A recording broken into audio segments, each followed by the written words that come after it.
നമസ്കാരം. ദൃഢത്തിലേക്ക് സ്വാഗതം. അമേരിക്കയും ഇറാനും തമ്മിലുള്ള സംഘർഷം രൂക്ഷമാകുന്ന വാർത്തയാണ് ഇന്നത്തെ പ്രധാന വാർത്ത. ഇറാനെ പിന്തുണയ്ക്കുന്ന ഏത് രാജ്യത്തിനും കനത്ത സാമ്പത്തിക പ്രത്യാഘാതങ്ങൾ നേരിടേണ്ടി വരുമെന്ന് ഡൊണാൾഡ് ട്രംപ് മുന്നറിയിപ്പ് നൽകി. ഗാസയിലെ എയ്ഡ് വർക്കറുമായി ബന്ധപ്പെട്ട് ഇസ്രായേൽ എടുത്ത തീരുമാനത്തിനെതിരെ ഉയരുന്ന അന്താരാഷ്ട്ര പ്രതിഷേധങ്ങളെക്കുറിച്ചും നമ്മൾ ഇന്ന് പരിശോധിക്കുന്നു. വാർത്തകളിലേക്ക് കടക്കാം. ഇറാനെ സഹായിക്കുന്ന ഏത് രാജ്യത്തിനും കനത്ത സാമ്പത്തിക പ്രത്യാഘാതങ്ങൾ നേരിടേണ്ടി വരുമെന്ന് മുൻ യുഎസ് പ്രസിഡന്റ് ഡൊണാൾഡ് ട്രംപ് മുന്നറിയിപ്പ് നൽകി. 60 ദിവസത്തെ വെടിനിർത്തൽ കരാർ തിങ്കളാഴ്ച അവസാനിച്ചതിന് പിന്നാലെയാണ് ട്രംപിന്റെ ഈ പ്രഖ്യാപനം. നിലവിലെ പ്രാദേശിക സംഘർഷത്തിന് നയതന്ത്രപരമായോ സൈനികപരമായോ ഒരു പരിഹാരവുമില്ലാതെയാണ് ഈ കാലാവധി അവസാനിച്ചിരിക്കുന്നത്. ബിബിസിയും അൽ ജസീറയും റിപ്പോർട്ട് ചെയ്യുന്നതനുസരിച്ച് ടെഹ്റാനെതിരായ അന്താരാഷ്ട്ര ഉപരോധങ്ങളെയും വിദേശനയങ്ങളെയും കുറിച്ചുള്ള ചർച്ചകളിൽ വലിയൊരു വർധനവാണ് ഈ പ്രസ്താവനയിലൂടെ ഉണ്ടായിരിക്കുന്നത്.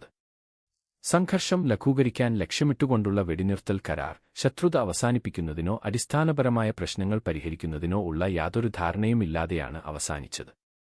ഇറാനുമായുള്ള വ്യാപാരനയതന്ത്ര ബന്ധങ്ങൾ പുനഃപരിശോധിക്കാൻ ആഗോള പങ്കാളികളിൽ സമ്മർദ്ദം ചെലുത്തി ഇറാനെ കൂടുതൽ ഒറ്റപ്പെടുത്താനാണ് ഈ സാമ്പത്തിക ഭീഷണിയിലൂടെ ലക്ഷ്യമിടുന്നതെന്ന് നിരീക്ഷകർ വിലയിരുത്തുന്നു. സാഹചര്യം അനിശ്ചിതമായി തുടരുന്നതിനാൽ ഈ മുന്നറിയിപ്പ് പ്രാദേശിക ശക്തികളുടെ തന്ത്രപരമായ നീക്കങ്ങളെ സ്വാധീനിക്കുമോ അതോ ഇരുപക്ഷവും നിലപാടുകൾ കൂടുതൽ കടുപ്പിക്കുമോ എന്ന് അന്താരാഷ്ട്ര നിരീക്ഷകർ ഉറ്റുനോക്കുകയാണ്. പുതിയൊരു ഒത്തുതീർപ്പിന് വഴികളില്ലാത്ത സാഹചര്യത്തിൽ വെടിനിർത്തൽ കരാറിന്റെ കാലാവധി അവസാനിച്ചത് നയതന്ത്ര രംഗത്ത് വലിയ അനിശ്ചിതത്വമാണ് സൃഷ്ടിച്ചിരിക്കുന്നത്. ടെഹ്റാനു വേണ്ടി റിപ്പോർട്ട്. ഇനി ചരിത്രത്തിലേക്ക് ഒരു തിരിഞ്ഞുനോട്ടം.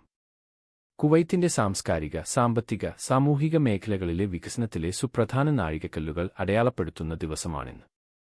കുവൈത്ത് വാർത്താ ഏജൻസിയായ കൂനയുടെ ലീഡ് ആർക്കൈവുകൾ പ്രകാരം 1974 ഇതേ ദിവസമാണ് കുവൈത്ത് തിയേറ്റർ ട്രൂപ്പ് ഷാമിയ തിയേറ്ററിൽ രാജ്യത്തെ ആദ്യത്തെ പാവക്കൂത്ത് അവതരിപ്പിച്ചത്. ഇത് പ്രാദേശിക കലാരംഗത്തെ വലിയൊരു മുന്നേറ്റമായിരുന്നു. സാമ്പത്തിക മേഖലയിലേക്ക് വന്നാൽ 2000 വിദേശികൾക്ക് കുവൈത്തി കമ്പനികളുടെ ഓഹരികൾ വാങ്ങാൻ അനുമതി നൽകുന്ന നിയമങ്ങൾ സർക്കാർ അംഗീകരിച്ചു. രാജ്യത്തിന്റെ നിക്ഷേപ മേഖലയെ ആധുനികവൽക്കരിക്കുന്നതിൽ ഈ തീരുമാനം വലിയ പങ്കുവഹിച്ചു. തുടർന്ന് 2016 നികുതി വിഷയങ്ങളിൽ പരസ്പര ഭരണപരമായ സഹായത്തിനായുള്ള ഒഇസിഡിയുടെ മൾട്ടിലാറ്ററൽ കൺവെൻഷനിൽ ചേരുന്ന ആദ്യ അറബ് രാജ്യമായി കുവൈത്ത് മാറി. മറ്റ് പ്രധാനപ്പെട്ട സംഭവങ്ങൾ പരിശോധിച്ചാൽ 2007 സാമൂഹിക കാര്യതൊഴിൽ മന്ത്രാലയത്തിന് കീഴിൽ ഭിന്നശേഷിക്കാർക്കായി ഒരു ചാരിറ്റബിൾ ഫണ്ട് രൂപീകരിച്ചു. 2009 നിർമ്മാണ മേഖലയിലെ പ്രൊഫഷണലുകൾക്ക് വേണ്ടി കുവൈത്ത് കോൺട്രാക്ടേഴ്സ് യൂണിയനും നിലവിൽ വന്നു. അവസാനമായി 2018 ഓഗസ്റ്റ് 20 സാൽമിയിലെ ബരായ സലേം പദ്ധതി ഔദ്യോഗികമായി ഉദ്ഘാടനം ചെയ്തത്. പൊതുസ്ഥലങ്ങളെ നവീകരിക്കുന്നതിനും വിനോദസഞ്ചാരത്തെ പ്രോത്സാഹിപ്പിക്കുന്നതിനുമായി ആവിഷ്കരിച്ച പദ്ധതിയായിരുന്നു ഇത്. കഴിഞ്ഞ ദശകങ്ങളിലായി കുവൈത്ത് കൈവരിച്ച സ്ഥാപനപരമായതും സാമൂഹികവുമായ വളർച്ചയുടെ വിവിധ തലങ്ങളാണ് ഈ സംഭവങ്ങൾ വ്യക്തമാക്കുന്നത്. സാംസ്കാരിക പൈതൃകം സംരക്ഷിക്കുന്നതിനൊപ്പം തന്നെ ആഗോള സാമ്പത്തിക ഏകീകരണത്തിലേക്കുള്ള രാജ്യത്തിന്റെ നിരന്തരമായ പ്രതിബദ്ധതയാണ് ഇതിലൂടെ തെളിയുന്നത്. ടെഹ്റാനു വേണ്ടി. വാഷിംഗ്ടണും ടെഹ്റാനും തമ്മിലുള്ള സംഘർഷം അന്താരാഷ്ട്ര നയതന്ത്ര തലത്തിൽ ഇപ്പോഴും പ്രധാന ചർച്ചാവിഷയമായി തുടരുകയാണ്. നിലവിലെ ഭൗമരാഷ്ട്രീയ പ്രതിസന്ധികൾക്കിടയിലും ഇറാനുമായുള്ള ഇപ്പോഴത്തെ സാഹചര്യം വളരെ മികച്ചതാണ് എന്നാണ് മുൻ യുഎസ് പ്രസിഡന്റ് ഡൊണാൾഡ് ട്രംപ് അടുത്തിടെ അഭിപ്രായപ്പെട്ടത്. ഗൾഫ് മേഖലയിലെ നയതന്ത്ര, മാനുഷിക ബന്ധങ്ങളെക്കുറിച്ചുള്ള ആശങ്കകൾക്കിടയിലാണ് അദ്ദേഹത്തിന്റെ ഈ പരാമർശം. അതേസമയം വിസ നടപടികളെക്കുറിച്ചും മാനുഷിക സഹായ വിതരണത്തെക്കുറിച്ചും പ്രചരിക്കുന്ന വാർത്തകളിൽ വ്യക്തത വരുത്താൻ യുഎഇ അധികൃതർ രംഗത്തെത്തി.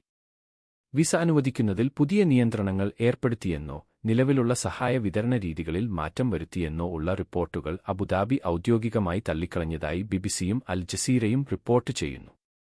സോഷ്യൽ മീഡിയയിൽ പ്രചരിച്ച വ്യാജ വാർത്തകളെ തുടർന്ന് മേഖലയിലെ യാത്രാലോജിസ്റ്റിക്സ് സ്ഥിരത ഉറപ്പാക്കാനാണ് അധികൃതർ അടിയന്തരമായി വിശദീകരണം നൽകിയത്. യുഎസ്-ഇറാൻ ബന്ധത്തിലെ അനിശ്ചിതത്വങ്ങൾക്കിടയിലും തങ്ങളുടെ ഭരണപരമായ നയങ്ങൾ ഈ സംഘർഷങ്ങളിൽ നിന്ന് സ്വതന്ത്രമാണെന്ന് വ്യക്തമാക്കാനാണ് യുഎഇ ശ്രമിക്കുന്നത്. യുഎഇയുടെ ആഭ്യന്തര നയങ്ങൾ ബാഹ്യമായ നയതന്ത്ര സമ്മർദ്ദങ്ങൾക്ക് അതീതമാണെന്ന് അന്താരാഷ്ട്ര പങ്കാളികൾക്കും താമസക്കാർക്കും ഉറപ്പുനൽകാനാണ് ഈ നീക്കമെന്ന് നിരീക്ഷകർ വിലയിരുത്തുന്നു. വാഷിംഗ്ടണിലെ രാഷ്ട്രീയ നീക്കങ്ങളും ഗൾഫ് തലസ്ഥാനങ്ങളിൽ നിന്നുള്ള നയപരമായ മാറ്റങ്ങളും അന്താരാഷ്ട്ര സമൂഹം ഏറെ ഗൗരവത്തോടെയാണ് നിരീക്ഷിക്കുന്നത്. ടെഹ്റാനു വേണ്ടി. ഇറാനുമായുള്ള വ്യാപാര ബന്ധം തുടരുന്ന രാജ്യങ്ങൾക്കെതിരെ സാമ്പത്തിക യുദ്ധം പ്രഖ്യാപിക്കുമെന്ന് മുൻ യുഎസ് പ്രസിഡന്റ് ഡൊണാൾഡ് ട്രംപ്. ടെഹ്റാനുമായി വാണിജ്യ ബന്ധം നിലനിർത്തുന്ന രാജ്യങ്ങൾ കടുത്ത സാമ്പത്തിക പ്രത്യാഘാതങ്ങൾ നേരിടേണ്ടിവരുമെന്ന് അദ്ദേഹം മുന്നറിയിപ്പ് നൽകി. ഇസ്ലാമിക് റിപ്പബ്ലിക്കിനോടുള്ള യുഎസ് വിദേശനയത്തിൽ വലിയൊരു മാറ്റത്തിന് ഈ പ്രസ്താവന വഴിവെച്ചതായാണ് ബിബിസിയും അൽ ജസീറയും റിപ്പോർട്ട് ചെയ്യുന്നത്. ഇറാനുമായുള്ള സാമ്പത്തിക സഹകരണത്തിന് വഴിയൊരുക്കുന്ന ഏത് രാജ്യവും അമേരിക്കൻ വിപണിയിലേക്കുള്ള പ്രവേശനം നഷ്ടപ്പെടുന്നത് ഉൾപ്പെടെയുള്ള കടുത്ത ശിക്ഷാ നടപടികൾ നേരിടേണ്ടി വരുമെന്ന് ട്രംപ് വ്യക്തമാക്കി.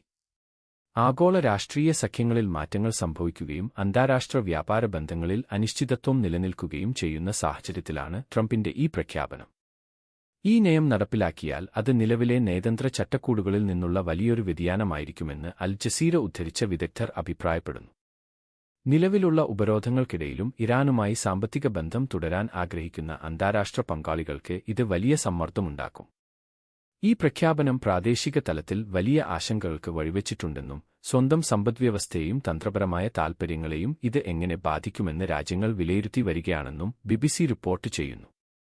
ട്രംപിന്റെ ഈ നിർദ്ദേശങ്ങളുടെ പ്രായോഗികതയെക്കുറിച്ചോ നിയമപരമായ വശങ്ങളെക്കുറിച്ചോ നിലവിലെ യുഎസ് ഭരണകൂടം ഔദ്യോഗികമായി പ്രതികരിച്ചിട്ടില്ല. ഈ സാമ്പത്തിക തന്ത്രത്തിന്റെ പ്രത്യാഘാതങ്ങൾ എന്തായിരിക്കുമെന്ന ആകാംക്ഷയിലാണ് ഇപ്പോൾ അന്താരാഷ്ട്ര സമൂഹം.